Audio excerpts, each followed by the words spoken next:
Arẹwà kókókó nílé ìyá àgòyà ẹ mà kú ojúmọ́ rẹ tó mọ́ wa ló kéde ọjọ́ tá a bó lóríire ọmọ tó la gbogbo ayé já. Rajiat Ọmọ́túndé Bello labí láyájọ́ òní. Princess Rajiat Ọmọ́túndé Adérọ́pò labí láyájọ́ òní o. Ìní gbogbo olùṣe mìtìtì ọlọ́jọ́ bí òní. Princess Ọmọ́túndé Adérọ́pò ìwọ ló lónìí. Ọjọ́ tàbí ẹ ló pé o lè gara tán kó o fọpẹ́ fún kábíyèsí Èdùmàrè. Bàbá rẹ ló rán mi iṣẹ́ o. Ó ní kí n ká lọ ilé ọba Òyìyọ̀ sóyè níjẹ̀rọ Èkìtì torí Ọmọ́túndé tó ń ṣọjọ́ bí lónìí. Ǹlẹ́ Ọmọ́túndé Adérọ́pò ìwọ ló lónìí. Ìwọ lọmọ ológo 5G tí wọ́n ń sọ lásìkò yìí. Ògo rẹ tó ń tò ní wọ́ọ̀kùn lọ́lá kábíyèsí Èdùmàrè. Ó yá ọlọ́jọ́ bí òní Ọmọ́túndé Adérọ́pò máa dá kọ̀jọ̀kọ̀jọ̀ fakọyọ yan fada kó o jẹ́ kí wọ́n mọ̀ kó pọ̀ lẹ̀. Ó pọ̀ ta ló sọ pé kò pọ̀ kẹ̀ orí ọlọ́run láyé ọlọ́jọ́ bí òní ó kọjá OPP táyé ròyìn.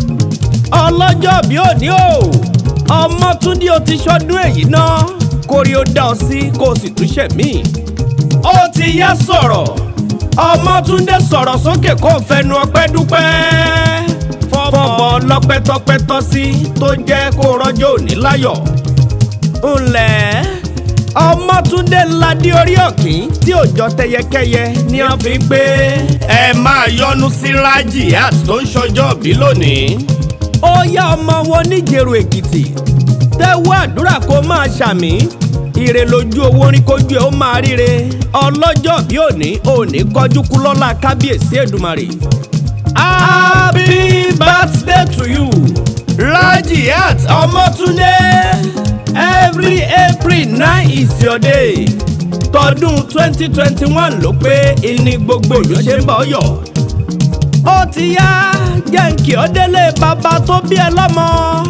Ìbẹ́ yìí lọ́mọ ọba Òyìyọ̀ sóyè níjẹ̀rọ Èkìtì. Ìran bàbá yìí lọ máa rókè fún rere ogun. Ọmọ olójìjẹrò àrọ́ tẹ̀yìn lù.